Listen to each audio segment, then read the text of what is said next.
Which of these can you eat if you are a strict vegan? Any of them, right? Go on. Who's got more? What's up, everybody? Welcome back to Poverty Chef, and this is going to be our first ever political video. As you can see, the middle class chef is kicking in. We got a nice little setup here. And I was wondering what the best way to transition from food videos to the political videos would be. And I've decided that the beliefs of Stalin would be a great place to start. That's right. Today we're talking about vegan. Now, this is such a complex subject that I'm going to have to be brief with the things that I touch on, but I will be addressing most of the common and major arguments for veganism and explaining why the vegans are dead wrong. I'm going to be giving you some food for thought as we go. I just don't even know where to start. So I'm going to start with showing you videos of herbivores eating meat. I think it's hilarious, and vegans just ignore you when you show them stuff like this. We got a deer here eating a bird. I think that's amazing. I think it's beautiful. It's recycling, you know. So just to be clear here, what I mean by vegan is a non-human person who thinks only with emotions and they avoid animal products. That's the definition we're using here. Their goal seems to be a strict and complete separation of man from animal, like there's some sort of nobility in a pre-enlightenment dark age theocracy. That's a joke. You're supposed to laugh at it. They want to replace all animal products with cheap plastic replacements, which end up being worse for the environment in the long run. Fake fur is a great example of this. Fake fur and its ingredients are the same things that are choking up our rivers and cluttering our landfills. Obviously, natural fur doesn't do this. Something else that vegans love to do is claim that eating meat is disgusting because ew, who eats dead bodies? But then they love to try to copy the flavor and the texture of the meat identically and then brag about how delicious the food is. It doesn't make sense. The hypocrisy is so deep that it blows my mind. They'll tell you that milk is not for adults, but then they proceed to claim that their nut juice is the best milk for you. No, Becky, you're drinking nut juice, not milk. They love to argue about the morality of killing, but then they'll laugh and call it karma when a hunter gets killed. It isn't karma, you sniveling brat. It's the risk you take when you play the game. Being a predator takes bravery and skill. It takes literally no brain function to eat vegetation. If it did, compost heaps wouldn't work, and you wouldn't be bragging about how easy it is to be vegan. It really isn't that easy for most of us, though. That's why a lot of well-known vegans are reverting back to omnivory and finding their health improving. Speaking of improving health, let's talk about bees. No, not the bees! Not the bees! Ah! Oops, all bees. Vegans claim that bees are kept under oppressive and slave-like conditions. Because of this, they have sworn off honey, and honestly, I'm okay with that. As demand drops, so does the price, and Poverty Chef can finally afford a quality source of sugar. Remember that nut juice that vegans love? Do you know where it comes from? It comes from the nut. Not just any nut, but the nut of a tree. And where does the nut come from? A flower. And what do flowers need? Goddamn bees! Tell me not the bees. Yes, the bees. Literally every vegan food ever except grasses like maize and wheat, and maybe a few varieties of tomato and squash, need bees. An argument can be made for vegans having a diet with a complete protein, but not without beans and nuts you don't. Good luck, jackass. Maybe now you can see why vegans are so freaking annoying, especially to me. Forget it. Let's talk about... Vegans love to make the assertion that the meat industry contributes to climate change, specifically carbon-related global warming. And they would be right. But, that's a big but. There's a lot of resources online that will show you that climate change isn't this big bad enemy that everybody's... For example, more heat means longer growing seasons, and more carbon in the air means faster, stronger growing plants. That means more food, which means more food to feed meat and people. People are meat as well. Another thing that they love to talk about is the absurd amount of water that it takes to grow meat. It does take more water to grow meat than regular plants, and it takes more water to grow their food as well, but they act like the water cycle doesn't exist. And then there's the teeth. Don't get me started on the teeth. We're not even gonna discuss that. Okay, fine. We'll discuss it. Let's talk about pandas. Pandas are vegans. No, not those vegans. Those vegans. Pandas have the teeth of an obligate carnivore, and they have sharp claws. Now let's talk about koalas. No, not those koalas. These koalas. Yeah, koalas are these savage creatures from the land down under. No, I know what you're thinking. Koalas, these cute, cuddly little creatures. They love each other. They cuddles, all that stuff. No! You're wrong! You're wrong! Koalas are this horror movie mishmash that has the teeth of a carnivore, but it eats nothing but plants. What kind of sadistic creature from hell created these things? I don't know, but we're moving on. Okay, vegans, you want to talk about how much we have in common with all these other herbivores? How many teeth does this cow have on its upper jaw? I bet you have more, don't you? And I don't see any oral papillae in your throat.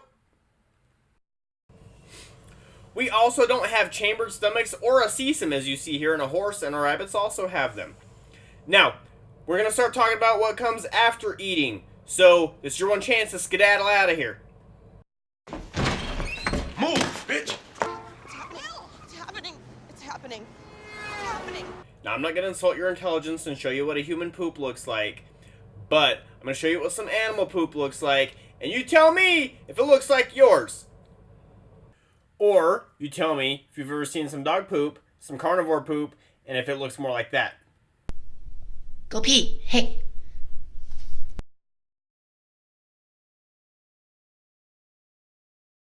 It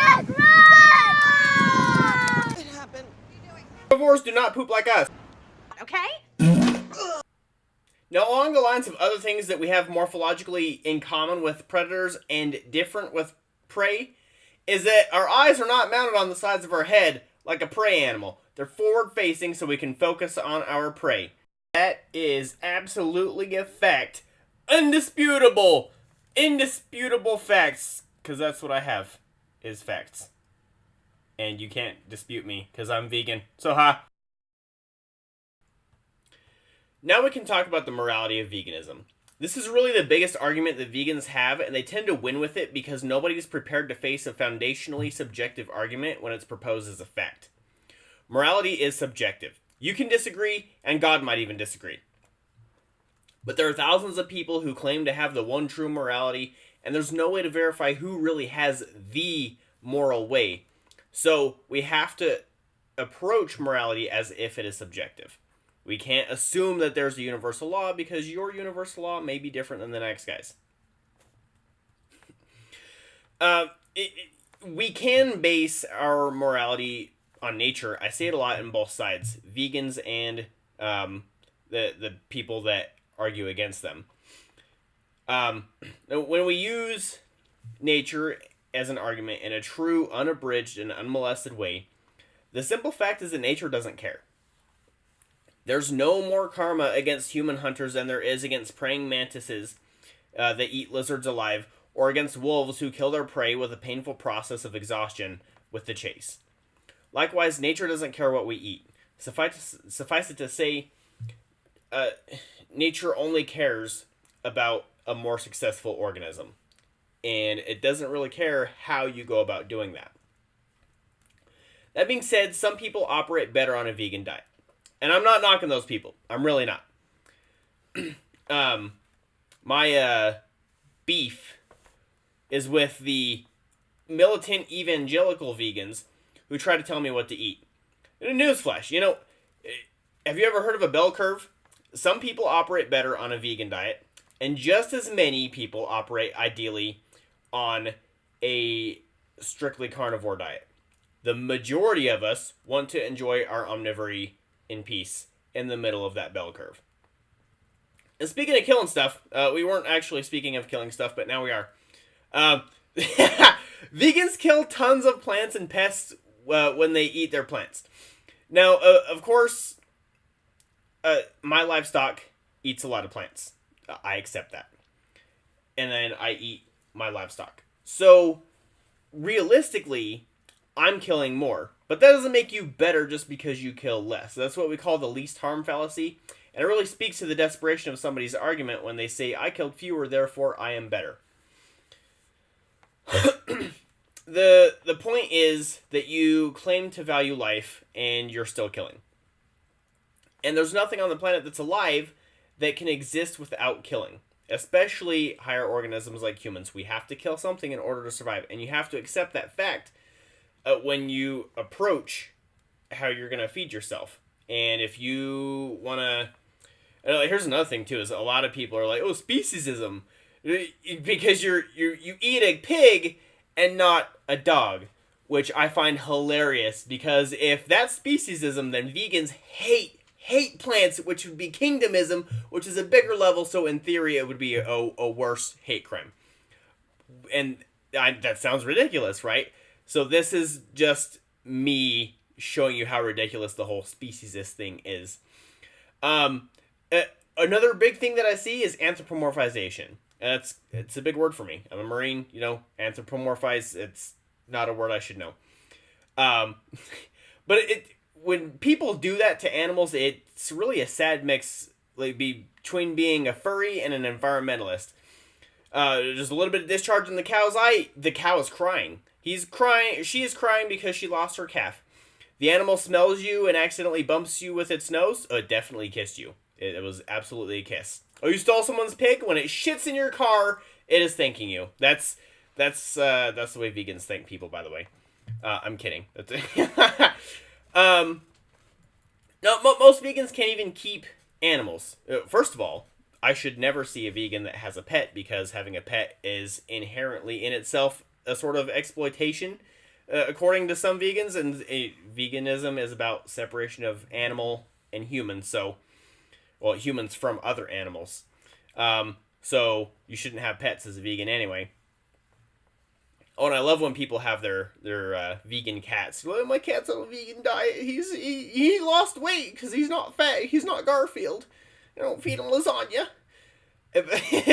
But most vegans don't know how to take care of animals. There was a picture. I put it in here. The editing is it's still new to me. But there's a lady squirting water down the nose of a pig. Like, how do you expect to help the animal when you can't even give it water, It blows me away that people do this. And, there was a story a couple weeks ago of these people that stormed, like, an abattoir. That's the fancy word for a slaughterhouse. Or no, it was a farm or something, and they cuddled these baby pigs to death. They held them too hard, and they killed the baby pigs. And, like, you gotta wonder what was going on through their minds. Like, they just walk out, like, oh, this is awkward. And they're like, so you gonna pay for those pigs that you killed? Or like, no, we don't buy meat. So, how does somebody go about life like that? That blows me away. Anyway, I think I'm done yapping my mouth. Oh, you know what? One more thing. I'm not saying that there aren't bad farms, that there aren't bad slaughterhouses. There are some pretty unclean conditions that I've seen. I used to work on a farm. I've worked on several. Of course, all the farms I worked on, extremely perfect. But, I'm kidding. Anytime you work with animals, it's going to be difficult to keep things extremely clean. And really, the animals don't care, especially pigs. They love their shit. They love excrement, anything cool. We had dairy cows, and they would, their waste would coalesce into a low corner on the pasture, and they would go lay in it, because I walked in it barefoot one year, and it was very cold at the bottom, and so they would go lay in there. You're a big animal, a couple 100 pounds. No, that's like a calf. You're looking at like 1,000 pounds for a heifer, or close to, and so they'll go lay in there to cool off, because it's a lot of mass to be retaining and producing heat.